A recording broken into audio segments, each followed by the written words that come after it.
Welcome to the Ford Steelers Extra Point. Good afternoon, everyone, and welcome inside the KDKA studios as we get you here for the Extra Point Show. Bob Pompeani along with Chris Hoke as the Steelers drop 127-24. They came on strong. They had Indy on the ropes late, but then a bad snap once again. Not sure whose problem that's on, Chris, but the storyline of this game was simply this. They were a horrible first-half team. Again, Mike Tomlin talks about starts all the time, but this start was as flat as can be. Yeah, a couple storylines for me, but that's absolutely, you can't start out and go in the whole 17 points, even on the road. Listen, you understand that when you go on the road, Bob, you're going to have to weather the storm. The fans are going to be crazy. The home team's going to come out on fire. You can't fall behind 17-0. It's a deep hole to climb yourself out of. The Steelers were able to get back into the game.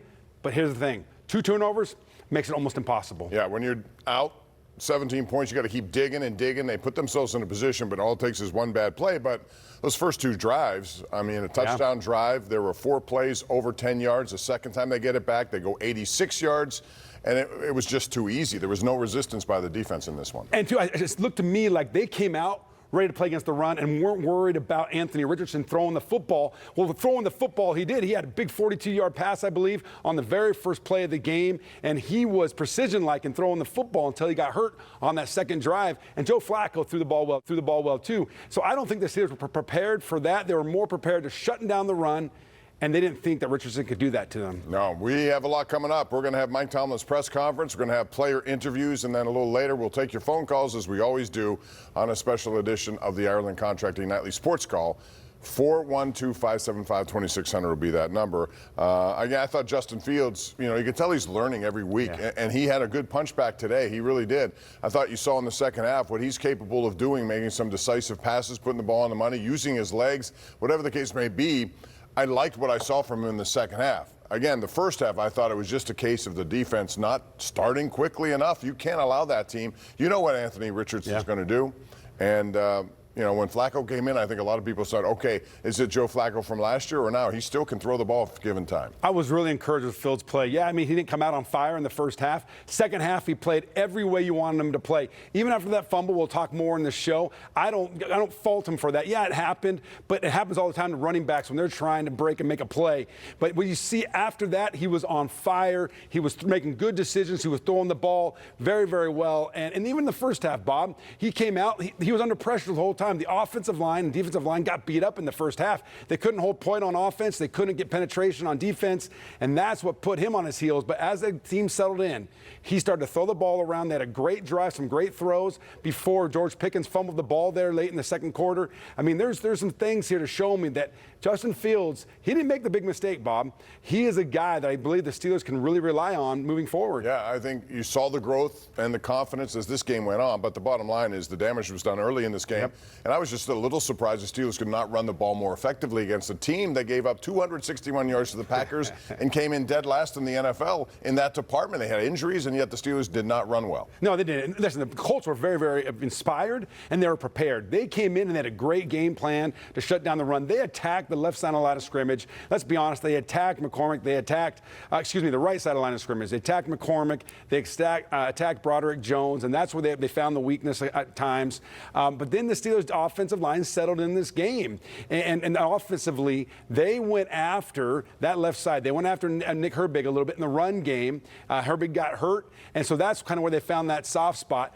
We'll talk some more, Bob, in the show about other positions where I think they could have played better. But in this game, the Colts did a great job of attacking the weaknesses of a very strong unit offensively and defensively. We have Mike Tomlin's press conference coming up. We'll take you to Indianapolis for that. We'll also have post-game reaction and much more coming up. This is the Ford Extra Point Show here on KDKA+. The Steelers lose their first game of the year, dug a hole deep, couldn't get out. 27-24 your final. We're back right after this.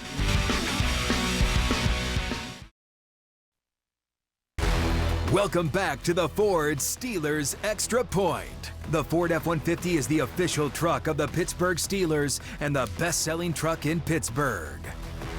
All right, welcome back. Bob Pompeani, Chris Hoke with you. We'll have post-game reaction. Mike Tomlin's press conference coming up momentarily. But if you look at the day for Justin Fields, 22 of 34, 312. He accounted for 3 touchdowns, did a good job there. But I'll tell you, the third down, we talked a lot about how the Steelers have done well on both third downs offensively and defensively coming into this game.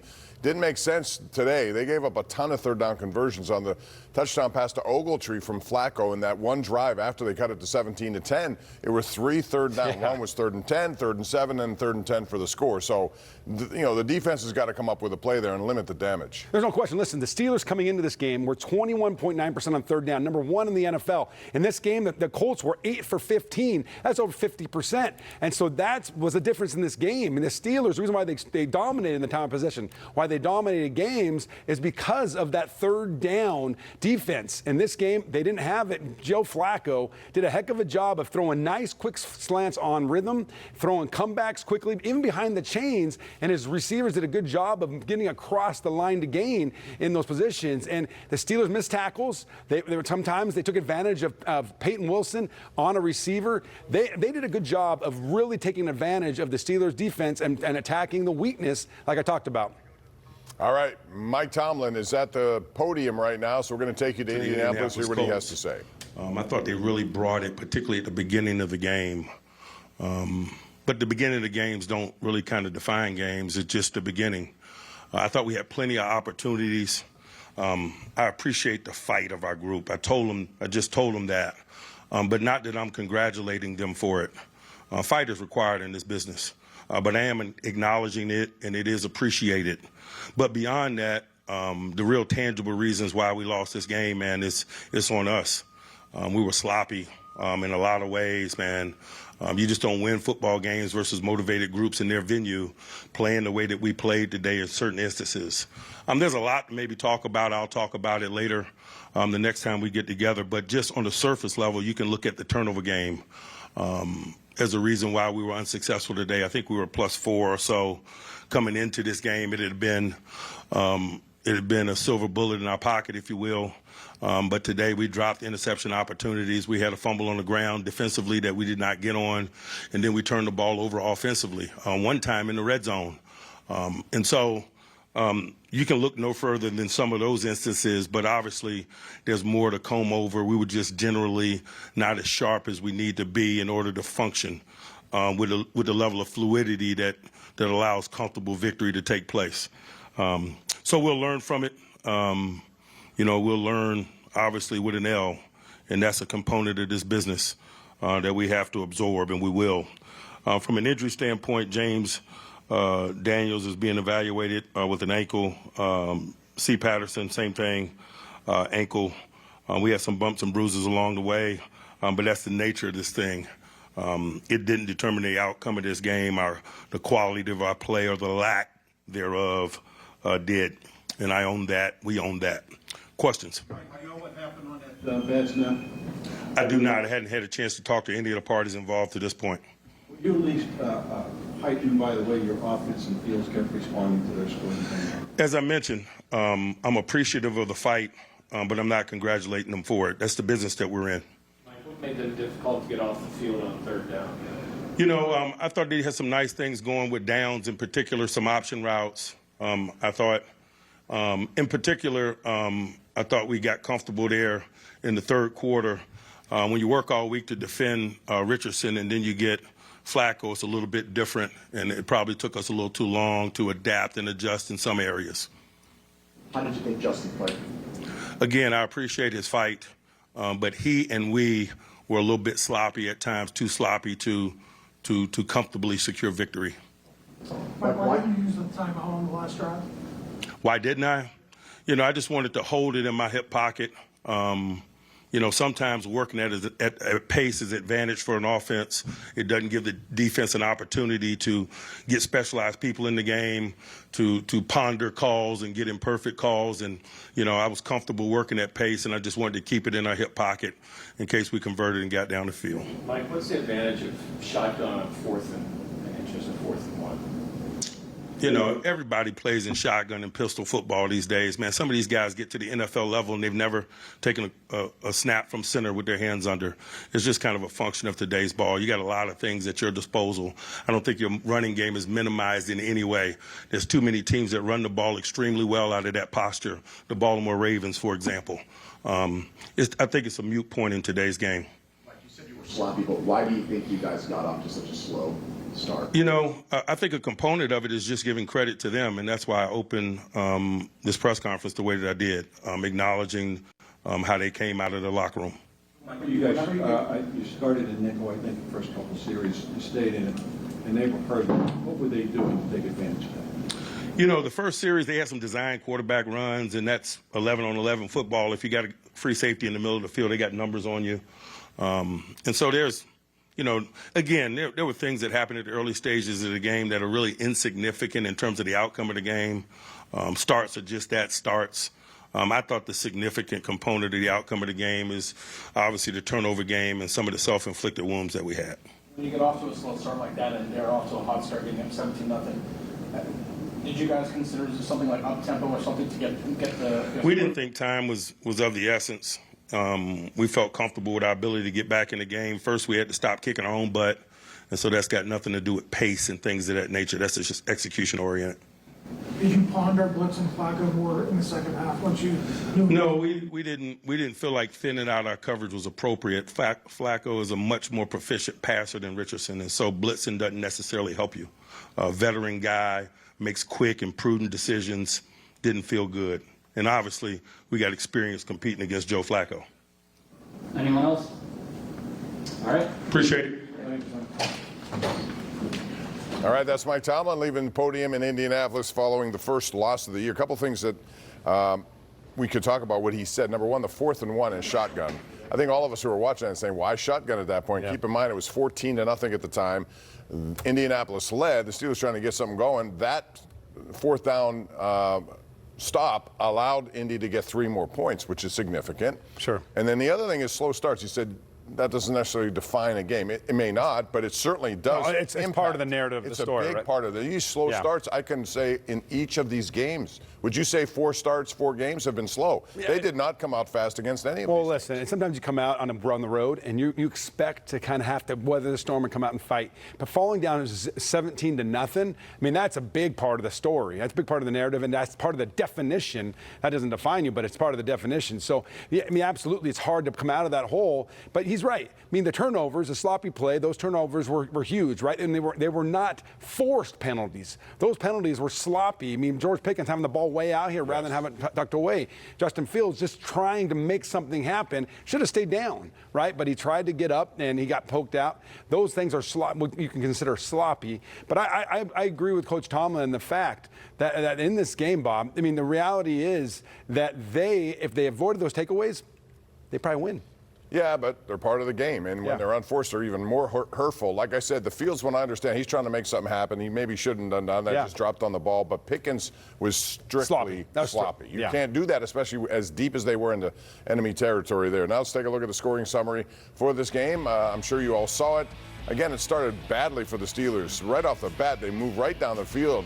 Taylor scores. Then Josh Downs had a great rookie season last year, and he is just building on that this year with a 4-yard touchdown catch. That was an 86-yard drive. 3rd down conversions. They had 8 plays over 10 yards in the first couple of those drives. 17-0 after the 4th and 1 was diagnosed. Gay gets 33 yards there. But I also thought Boswell got a field goal at the end of the first half that Indy Steichen, that was a bad call to take a timeout when they had the ball as opposed to just trying to keep it the way it was. They gave him 3 points there. Fields a 5-yard touchdown. Ogletree came back with that, again, 3rd and 10 conversion on a 15-yard score. What a design play, too. Yeah, and then Fields, came back. He kept fighting back, and I thought he really did well as the game went on. He made, some mistakes, but I like the growth that I see from Justin Fields. I really do.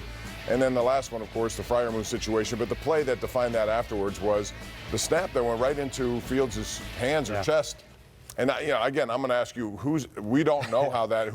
No one else moved though, right? Or everyone moved but Fields. But here's the thing: nobody's going to come out and say it was Frazier's fault or it was Fields' fault. The reality is this: the ball went back and snapped. All the offensive line moved. So in my mind, I'm just seeing it, calling it like I see it, Bob. If the ball snapped and everyone moved but Fields, who could it be on, right? If the ball was snapped and nobody moved but the ball was snapped, I would say that on Frazier. Now, there could be different variances of that and different variables, but in my mind, I don't know if Fields was ready for that ball.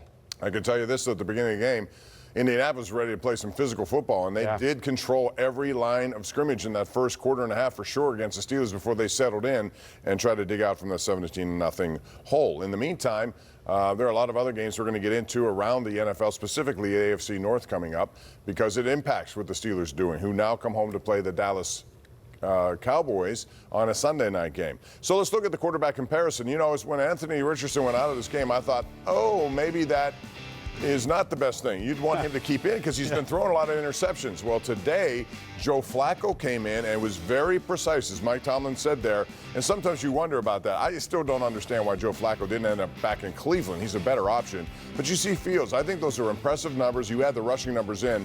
Again, I see growth even in this loss for Justin Fields. And how he responded after that fumble, right? You talk about how he was like when he was with the Bears. He'd make a mistake and he would just kind of fall into a hole and it would snowball. He responded and was on fire after that fumble. But you look at that there, 55 yards rushing, that were crucial running yards. But Joe Flacco, I believe it late in the game, he was 6 for 7 on third down with six completions. 6 first downs. I mean, come on. I mean, that's the crazy thing is that Joe Flacco came into this game, hadn't played all year, and a wily veteran, Bob, goes out there, and he was surgical in terms of how he threw the football. Yeah, which leads us to this. You heard Mike Tomlin say they didn't really go after him.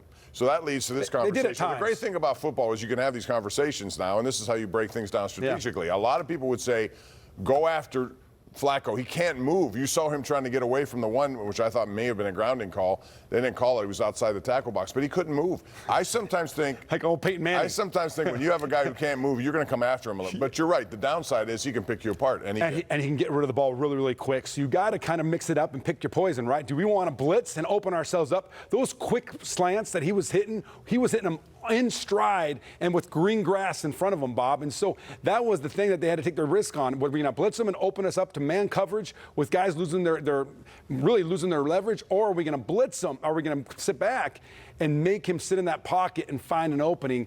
And Flacco did enough to win. What would Hoke Bro 76 do as a defensive coordinator? See, I didn't want to come after a guy because the only way you stop a guy who's precise, and especially with slants, in my view, is to get into his face a little bit. Even someone who's 39 years old and been around the league as much as he has. I learned under Dickie LeBeau. I know what Dickie LeBeau would do. Dickie LeBeau would bring that zone blitz, right? And we'd come off the edges, and we would really try to fluster Joe Flacco, even though he's a veteran. That's what we would do. But there's different strategies, right? And things happen in a game, and there's reasons why you don't blitz, you do blitz. But I don't think they did not blitz at all, Bob. There were times. No, they were. There were times. But the pass rush did pick up. If you looked at it, the pass rush really was slow without Herbig. Herbig does a great job of getting upfield and making the quarterback step up in the pocket. With the Leal didn't get that edge, and they couldn't, he wasn't able to make the quarterback step up to the tackles, to Ogunjobi, to Hayward, where they were able to get some pressure and get some sacks in this game.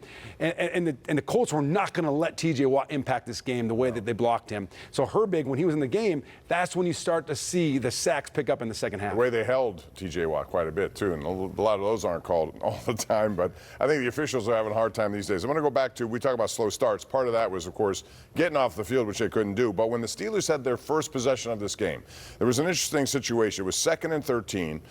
Patterson had just gotten 4 yards, so it was going to set up 3rd and 9.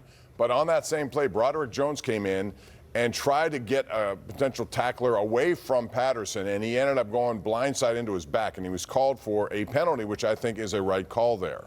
Did you agree with it? Do you remember when he came in and there was no reason to do it? It set up a 3rd and 23. Oh, yeah. Oh, you're talking about Broderick Jones. Yes. There was both of them, right? Well, People said Spencer Anderson, Broderick Jones, both of them were in the wrong. I mean, to me, in my mind, I kept thinking Coach Mitchell, when those things happen, Coach Mitch, the old coach, he would say, man, that's selfish. Hokie, that's selfish for guys to do that because Both of them could have been flagged. It was called on Spencer Anderson, but the reality is Broderick Jones was just as egregious, and that sets your team back. Those are the kind of things young players that are playing emotional got to have control of those emotions and not do those things, because that kills your drive. Well, I think Broderick was a little late and hit him in the back, where I think they may have let the Anderson one go, but we'll see. It's a lot of big plays happen in games like this, especially when we didn't expect to see 51 points. The over and under said, see ya. We're not going there this week. There were a lot of points. All right, we'll take a break. Player reaction coming up here as the Steelers drop their first game of the year, 27-24. Have a chance to come home next week on a Sunday night to take on the Dallas Cowboys, and rebound will continue after this.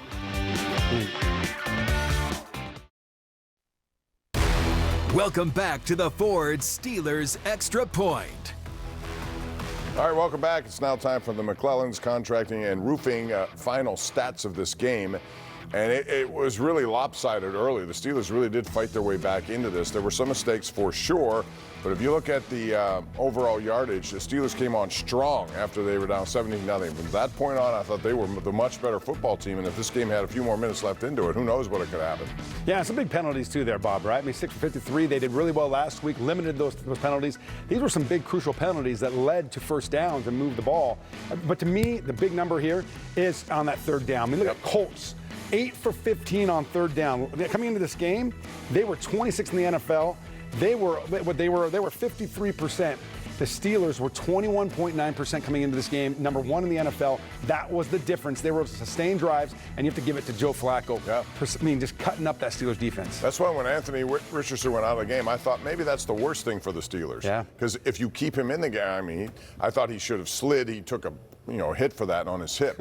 Yeah. But man, you got to learn how to do that, because otherwise, it's fair game to get hit. But I thought if he had stayed in the game, the Steelers were pretty active in the secondary so far this season. It could have led to a situation where they came up with a turnover, because he had been interception prone. He had 6. Oh, yeah, he led the NFL. 5 in the last 2 weeks. Yeah, but he came out throwing. He was on fire, and that running element really keeps you on your heels defensively. And so with Anthony Richardson coming out of that game, they became more of just a throwing. You didn't have to worry about Richardson's legs, and you saw the Steelers kind of catch up. And Coach Tomlin alluded to that. He said it took us a little while, too long, to catch up to Flacco's kind of style. And if they would have been a little bit quicker on that, they could have possibly won this game.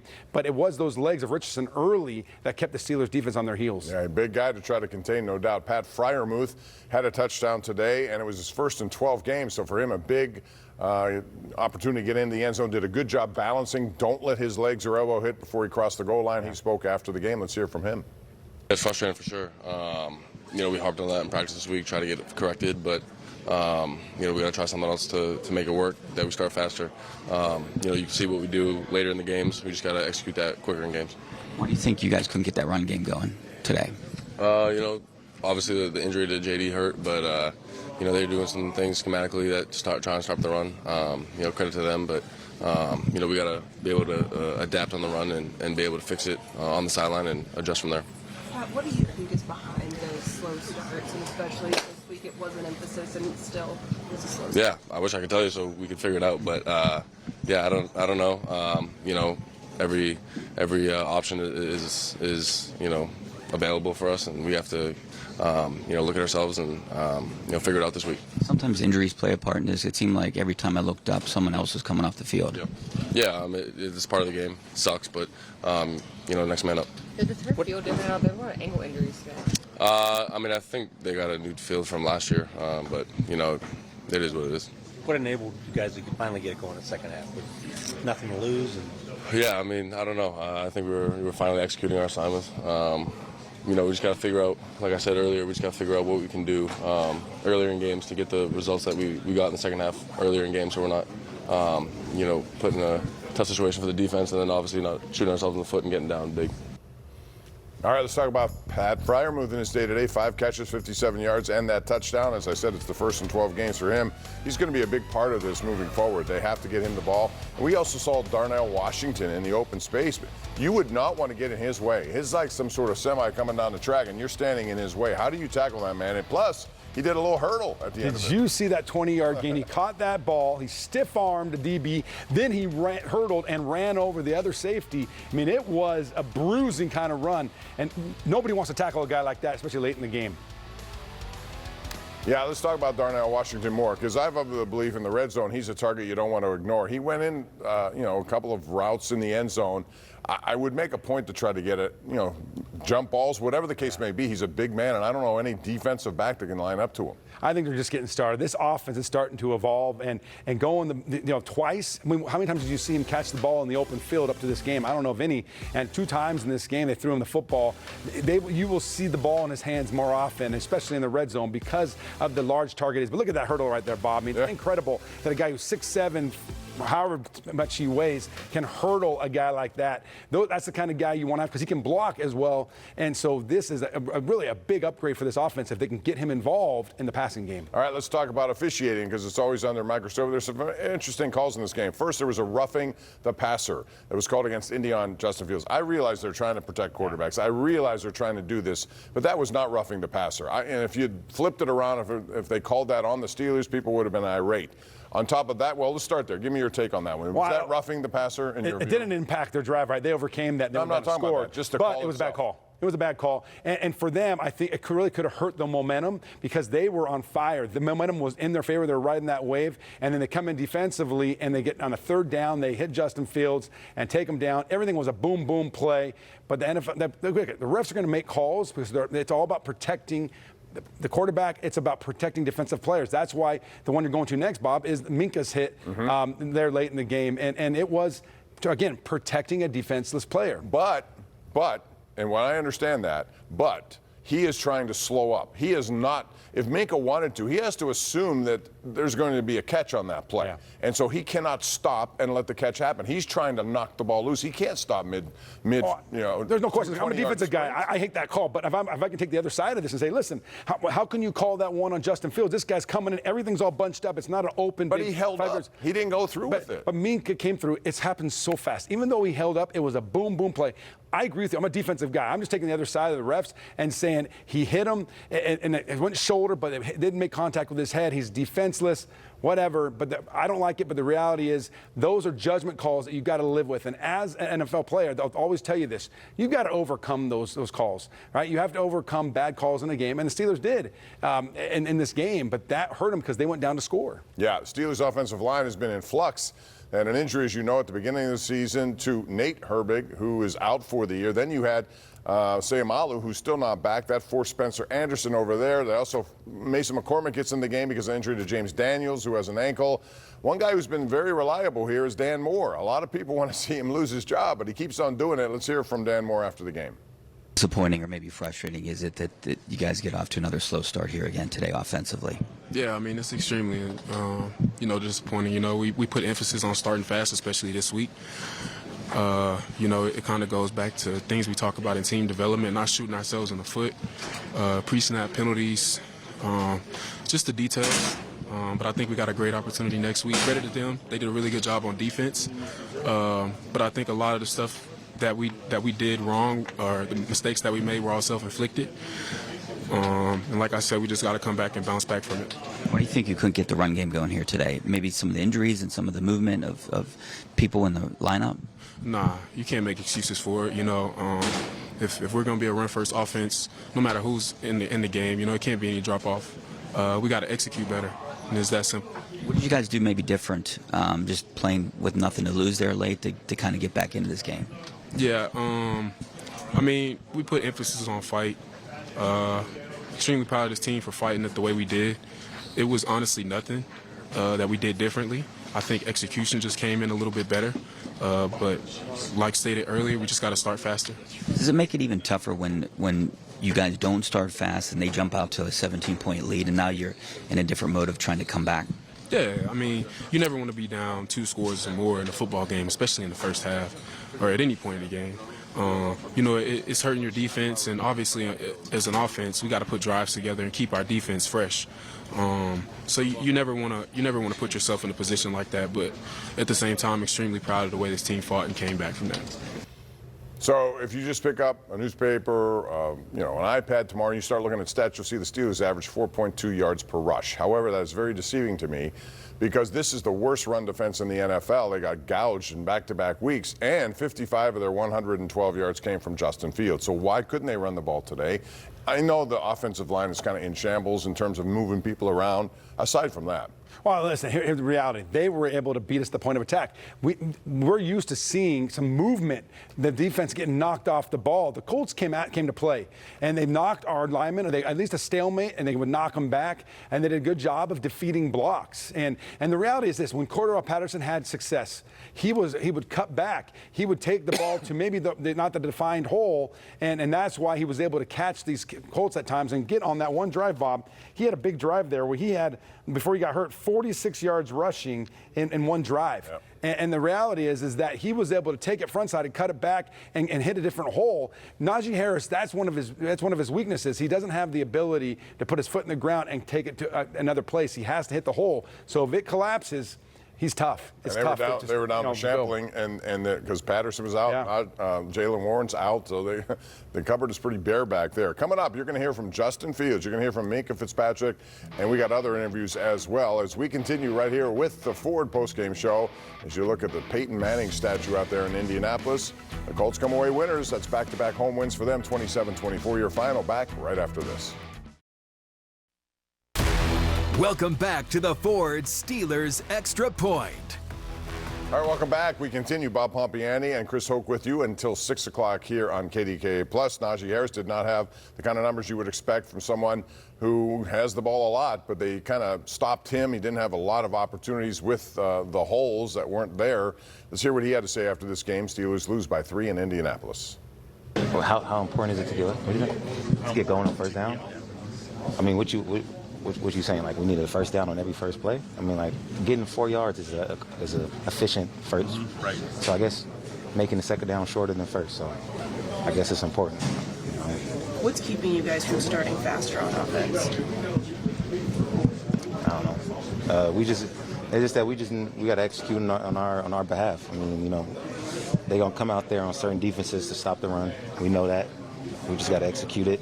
Some teams play different structures on stopping it. Some guys have a free hat on certain schemes and stuff like that. We got to see that and take advantage of it. And, second half, we kind of did better at that. Him on the hip. All right, Najee's day. You can see here 13 carries, 18 yards. That's not the numbers you want there, but he did have that big reception, and it was a hard run by him as he got deep into Indianapolis territory, so he's efficient in the pass game. But overall, again, it's a cover bear situation. Patterson goes out, and I thought he really ran hard, Chris. He did. He was in there. It's hard to tackle that guy. Have you ever seen him in person? He looks like he runs mad. Yeah, he does. He runs high knees, and he is fast. And he is. So he got an ankle injury. And Jalen Warren has been struggling all year just trying to get healthy and on the field, so they didn't have many options back there. But still, with a banged up offensive line and not much in the backfield, maybe Justin Fields keep going down the field, because it seems like when he gets available in the run game, or if he keeps his eyes down the field as he did on that big play to George Pickens for 38, I think that makes him almost unstoppable. Well, he's throwing the ball really well down the field, right? He has one interception, and that was in the game last week in the third quarter when he just forced the ball to Patterson. But the reality is, when you have a quarterback who can run the ball, and this is why I believe that Coach Tomlin absolutely loves having Justin Fields as his quarterback. He's talked for several years now that he wants a quarterback who can move the chains with his feet, and that's exactly what he did today. 10 carries for 55 yards on top of all the throwing yards. That puts a defense on their heels. Justin Fields is at the podium. Let's go there right now in Indianapolis. And Zach was IDing stuff.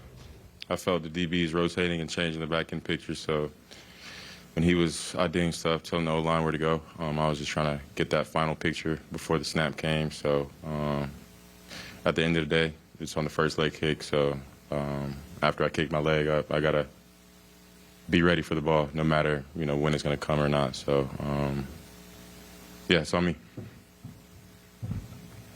Justin, you guys got in a big hole, but did you like the way that the offense kept answering, especially in the second half with some of those drives and scores? Yeah, first and foremost, I think you can tip your caps to the other team, but I think at the end of the day, we beat ourselves. We had 2 fumbles, one by me and then other by GP. Those are, if we don't score a touchdown, those are 6 points right there. We don't even find ourselves in that position. But I do like how the offense fought back, and we knew we were shooting ourselves in the foot. So it's kind of the same story. So we need to just work on that and work on not hurting ourselves, and get to a faster start and not, warm up to things and come out the gate hot. How do you help yourself do that during the week with a fast start? Is that something that you can work on? I mean, it's something that we can control. Just come out and, not and execute, block the right guys, get the ball out when I need to get the ball out, and it's just execution at the end of the day. It's no mystery. It's not mystical. It's just doing our jobs. Everybody doing their jobs, and this is the greatest team sport there is. So if we get all 11 guys on the offensive side doing their job, then we won't be in the position we were in. Especially when they come out in a hot start, we got to be able to respond in that manner. So we got to be better on the offensive side of the ball early for sure. How confident were you guys when you get the ball back there with 2 minutes left? We were very confident. Kind of like I said, we knew the whole game. They weren't stopping us. We were just stopping ourselves. So, it's kind of crazy that we stopped ourselves in the last drive too. So, like I said, it's nothing mysterious. It's nothing, it's nothing. It's just us at the end of the day, and we have to execute. And I have to be better. We have to be better as a whole, and got to come back next week and bounce back. You, George, talk about that fumble. Did he give you any sense of what happened on that play? No, I mean, at the end of the day, we all know what happened. He just got to take care of the ball, just like I got to take better care of the ball on that third down that we had, and field goal range again. Just got to get the ball out. I was hot. Got to get the ball out to the flat, to somebody, to Najee, and let him catch and run. At worst, we kick a field goal, and at the end of the game, we're tied 27-27 with the chance to go down and win the game with the field goal. So, again, it's not what happened. He just got to have better ball security, and on my fumble, I got to have better ball security on mine. So, yeah. Did you think you were down on that play? Doesn't matter. I got to hold on to the ball. I don't know, but I got to hold on to the ball regardless. What helped you find a better rhythm there in the second half, especially passing those downfield passes? Yeah, we just mixed it up a little bit on first and second down. Their defense was doing a good job in the run on first down, so we started mixing in a little bit more play action pass and stuff like that. But yeah, I think that was it, just mixing it up a little bit and kind of catch a rhythm like that. Did you have a better feel for the pocket in the second half? Did you feel maybe more comfortable? No, not really. I felt the same. What interior offensive line with rookie and then Spencer played last year? Was that a challenge? How did those three together? I think they did a pretty good job. At the end of the day, they're at this level, they're on this team for a reason. So, rookie or not, we all have a job to do, and I think they did a good job stepping up. So excited to see them grow. You got stopped on the 4th down run, 4th and 1, first half. Was there do you have an option to do different things there? What kind of went on in that play? Just got stuffed. Didn't have an option to do anything. Just quarterback run. Justin, you said you guys were kicking yourself and beating yourself. What's your theory on why you got off to such a slow start offensively? It's poor execution, poor focus. That's it. It's simple. It's not a complicated question. We just got to be more focused and come out hot. Like, that's just what it is. So we got to come up, block the right guys. I got to make the right reads. I got to get the ball out when I need to get the ball out. So it's not a deep question. It's actually very simple. And what we were doing in the second half, that's what we should have did coming out. So, like I said, but ran out of time at the end, and that's kind of how the game goes. So that's why you can't warm up to things. You mentioned focus. Did anything feel different after 3-0 starting practice this week? Did you guys were lacking focus at all? Never that. Never that. We take advantage of each and every day. Like I said, it's not a practice thing. Everybody was locked in. It's just coming into the game and executing, when the time is needed. So, yeah. Are you comfortable taking snaps from under center on 4th and inches? Mike said maybe some quarterbacks don't come into the league with that experience, but what's your comfort level doing that? I'm comfortable. As an offense, do you look at adjusting any kind of pregame warm-up or routine or anything that you guys have been doing to try to correct the slower starts? There's no pregame routine. Like I said, it's not a pregame routine. It's not doing something special or drinking a different color Gatorade. It's none of that. It's just coming out, first play, coming out, focused, ready to go. And we didn't do that at the start. Now we got going as time went along, but it's not mystical. It's performance at the end of the day, and we didn't come out with the right with the right intent. So we got to be better. Thank you, guys. You can tell Justin Fields not happy with the way this day went. Although, as I said, I think there were a lot of things that were positive in his advantage moving forward in his development here. You could see it on the stat line with 312 yards, 10 carries, 55 yards. He made a lot of good decisions there, but I think he hit the nail on the head. He said you can't warm up to things. It's about focus more than anything else, and focus is a word that you have to, if you look at this right off the bat, to support what he said there, Chris, is the fact that the first play of the game for the Colts goes for 42 yards. The first offensive play for the Steelers is a botched snap. That 42-yard pass, though, was beautiful, right? He dropped that ball on a string right in between two Steeler defenders. But the biggest one for me when we talk about focus is there where he said he lifted his leg, right, and he got to be ready for that ball. And Zach Frazier said this. I mean, we're reading this, is that in his interview, he said, I got the tap. A guard is to look back. When you're on the road and you have silent count, the guard's the one that looks back so the center can look up and look at all the defenders and call the protection. And then the guard looks for that lifting of the leg of Justin Fields. And then when he sees it, he taps Zach Frazier. Zach Frazier at that time doesn't look, just snaps the ball. Justin Fields has to be ready. To me, that's focus. You have to know when you lift that leg in a crucial moment or any moment of the game, you got to be ready for that ball. And just that split second of the focus leaving you is the difference in a game because they were moving the ball. He had two good completions coming into that point on the minus 41-yard line. The Steelers 41, moving the ball. And then that put him behind the chains. And when you're second and 21, second and 22, it's tough to overcome. Yeah, that's why we employ Chris Hoke. You just heard a great detail about all the stuff that goes on. I think people think it's too easy out there. There's so much communication that's done silently, signals, taps, all of it matters. And Zach Frazier, who was the man who snapped the two Fields, and again, Justin Fields took responsibility for this. Let's hear what he had to say about the game and that play. It was more the placement, like the height of the snap, or was it just too early? I haven't seen it yet. Yeah, like I said, I was making a call. I got the signal and finished making the call and snapped it. So I don't know. I'm gonna have to get with Justin and see what happened, but I'm not completely sure what happened. Did you feel like you guys had kind of regained some momentum there and things were turning? Yeah, I think. I really believe that we were going to go down there and score. I feel like we had the momentum. It's just unfortunate. We can't start slow like that, though. We got to, start fast. How frustrating is that, Zach, having to get off to such a slow start again? Yeah, extremely frustrating because that was the emphasis this week is to start fast, and we can't keep doing that to ourselves. Yeah, not to make excuses, but you have a rookie center. You have a guy playing left guard at that point who was a rookie, and another guy who's a second-year, former seventh-round pick. All these things come into play when you're talking about communication or lack thereof. There's no question. Unless we talked last week about the Chargers. These things, they had to deal with that as well when they came into Acrisure Stadium last week with all these injuries. The Steelers, you have to overcome injuries, and your team is only as good as your depth. If you can't have guys come in that can't play, and I thought largely they played well, but there were key breakdowns in this game, Bob, and that's why they struggled to run the ball in this game at times. The linebackers are veterans. The linebackers for the Colts, they're active. You look at E.J. Speed, Zaire Franklin. These guys made big plays and big moments in this game, caused turnovers because of their ability to get to the point. And the Steelers linemen at times missed those blocks, whether it was a miscommunication or just flat out got beat. But that's why the Steelers couldn't run the ball in large parts of this game. Yeah, on the other side of it, you saw the Colts were looking at the middle of the field with slant patterns. Is there a reason for that? Is it an indictment of the inside linebacker play today specifically? Well, I think you saw most of those coming from Flacco. Flacco throws a great quick slant, of what you're talking about, and comeback balls. He throws them with timing. And so that's why the Steelers, they really couldn't go to a blitz. We talked about this, Bob, because that puts you at man.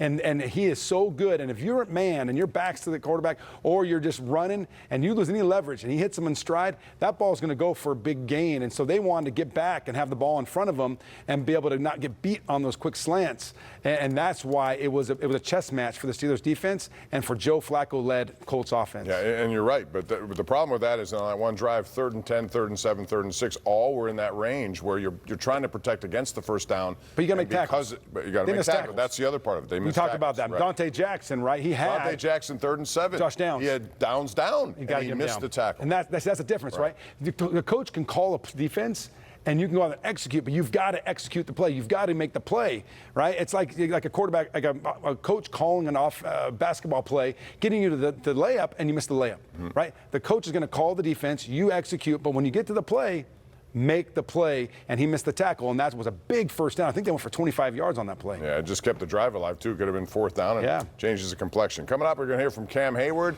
also Minkah Fitzpatrick, who got called for that roughing call, which I didn't necessarily agree with that, and we'll see what he has to say. Steelers end up losing after falling behind 17-0 in the first half of this game.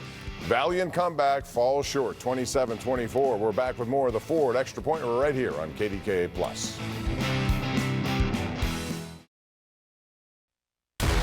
Welcome back to the Ford Steelers Extra Point. We continue taking a look at the leading tacklers. You got to give a lot of credit. Deshaun Elliott has been blowing up plays. He had a big one early in the, late in the Falcons game, and he was all over the place today. Really good tackler, 12 of them. He led the way for the Steelers. He did, and really played well in the box in the run game, in run support. And I just really liked the pickup the Steelers had with Deshaun Elliott. And listen, Minkah Fitzpatrick all over the field, and Cam Hayward still playing lights out, making big plays. I think he was in on a couple sacks today. The one here I want to go back and look at the film on Peyton Wilson. I think they took advantage of him at times. His lack of experience. He got beat on a couple quick slants, like a lot of guys do. But it's a great, great opportunity for him to learn as he watched the film of this game. Yeah, Patrick Queen was not happy in a couple of plays at the goal line. There was some communication issues there. We'll see what happens and what they say about it. In the meantime, what is Cam Hayward saying about this loss today? Let's go inside the locker room. Yeah, you fight your tail off to get back in position. But, got to start faster. This game, I think it was, 14, 17-0? 17, yeah. You can dig yourself out of the hole, but you got to damn near be perfect. And, we missed opportunities, too. Turnovers, getting off the field on third down. As a defense, a lot of self-inflicted wounds, but hey, you gotta tip your cap to them. They executed better and got out with the win. With them going to Flacco, did that even present, I don't want to say more problems, but certainly a different one for you guys because of his experience? Different problems. Flacco has won a lot of games in this league, can dissect the defense, and he puts the ball where he needs to go. Your defense had been so good. What do you attribute the slow start to? Don't know. I think we didn't do great at stopping the run early. I thought in the second half we were better, but 85 yards a half is unacceptable. Cam, I think you guys started in nickel and pretty much stayed in it their two scoring drives. What problems were they doing to give you guys problems because they were taking advantage of it? I'll have to take a look. I think sometimes, you try to stay in nickel and then run the ball or, quick passes out to try to counteract our rush. But you got to force them in the tougher situations. Third and long is always an advantage for a defense, but we didn't take advantage of that. How deflating is it as a defense to give up those third and longs, especially late in the game? It's very deflating. I think as a defense, we pride ourselves on getting to that point, but to not execute in those moments, unacceptable. You got to think you have the advantage, but we didn't.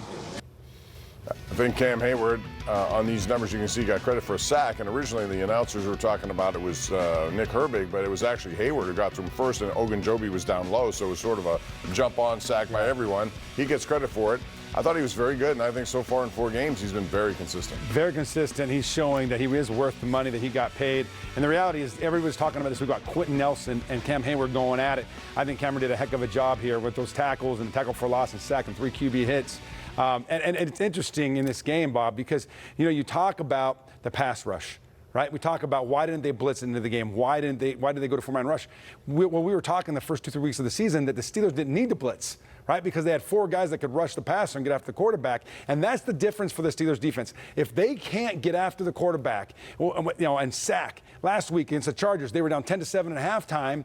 And then all of a sudden, second half, what turned? They had 5 sacks in the second half. In this game, they couldn't get after the quarterback. And so what happened was if they don't go out and get pressure on the quarterback and get sacks, it puts the defense makes it a little more difficult to stop these offenses, as you saw today. All right, let's talk about the linebackers, specifically outside, because we knew coming into this one Alex Highsmith was not going to be able to go. In fact, he is probably going to miss a couple of more games after this with his injury.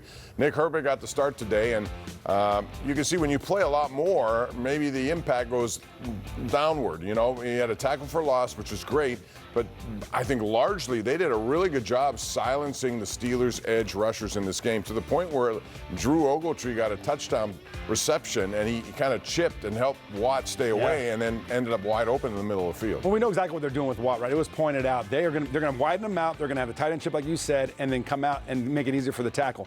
Herbig, here's the thing. I want to go back and study this film because the reality is he's an undersized guy playing bigger than he is. And the way you get after a guy like that is you attack him. And if you saw in the run game, they got after that left side and they ran right at him. Don't run sideline to sideline, run straight at him. And that's where they had success in this game. But Herbig, what doesn't show up on the stat line, Bob, was I talked earlier about his ability to get pressure on the quarterback, make Flacco step up. And he stepped up into Cam Hayward. He stepped up into Ogunjobi, and they had QB hits. They had pressures that we didn't show on that stat just a second ago.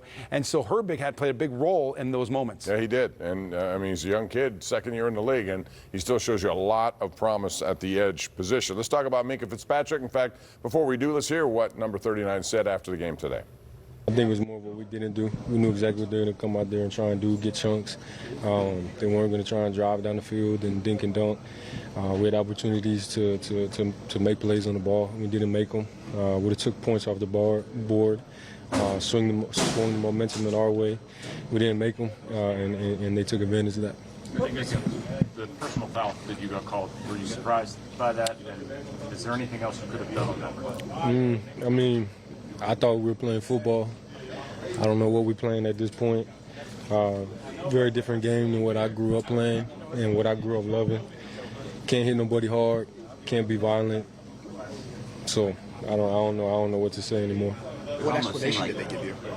What was that? What explanation did they give you when you were on? Said he's a defenseless player, and I hit him in the head. I don't understand how he's defenseless.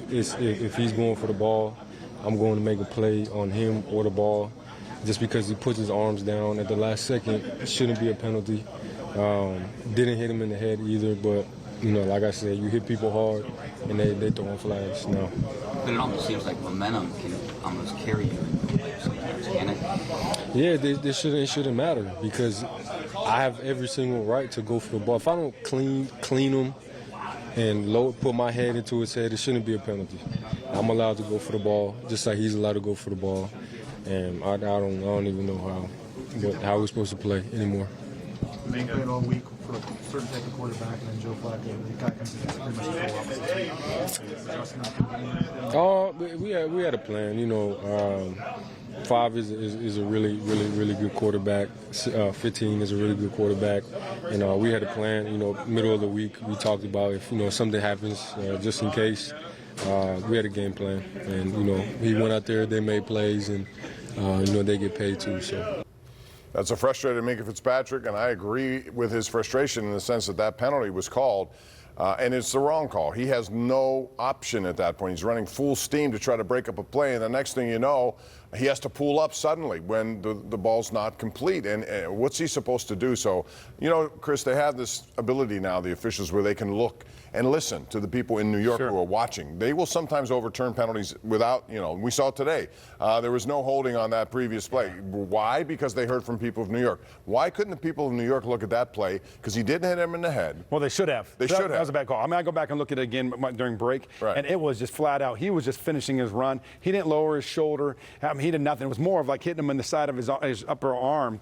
And just a horrible call in the game. And at the point of this game, they went down and scored on this drive, Bob. It was 2nd and 10 when they threw that ball, and that gave them, that moved the ball a long ways, 15 yards, and gave them a first down. And so that would have been 3rd and 10. Right. And that's a tough one to overcome, 3rd and 10.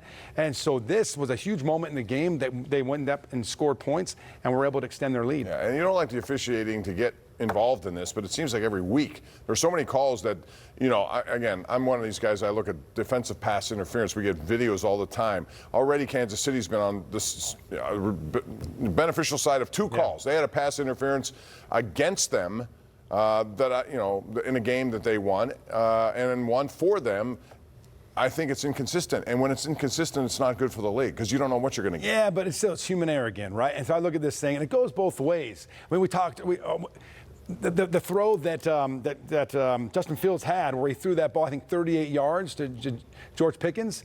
And the Colts can argue he was beyond the line of scrimmage, and even Gene Steratore, your buddy, thought that he was, that was a call. At least should have been. I would have challenged that. Exactly. And so the thing is, but why didn't New York come in and say, hey, you better challenge that? Same kind of story, right? Yeah. Same kind of narrative. Well, so the reality is, it goes both ways. If they had thrown the flag there, I bet you New York would have got involved there. Sure, but why didn't they throw the flag on the one with Minka Fitzpatrick? Both ways. It goes both ways. And instant replay has gone too far, I think, in all sports, don't you? No, there's no question. We're talking about it all the time. It's like anything, right? When I was playing football and we'd watch film, you could break down a film and a coach can find and stop the film at any point and say, you're wrong, you made a mistake here, instead of playing the whole play. And that's the same thing here. You can go pixel by pixel on a play, Bob, and you can say, oh, see, he put his hand on his face mask, just brushed it, or, he touched him when he wasn't supposed to. You could throw a flag on every play, and that would just ruin the game.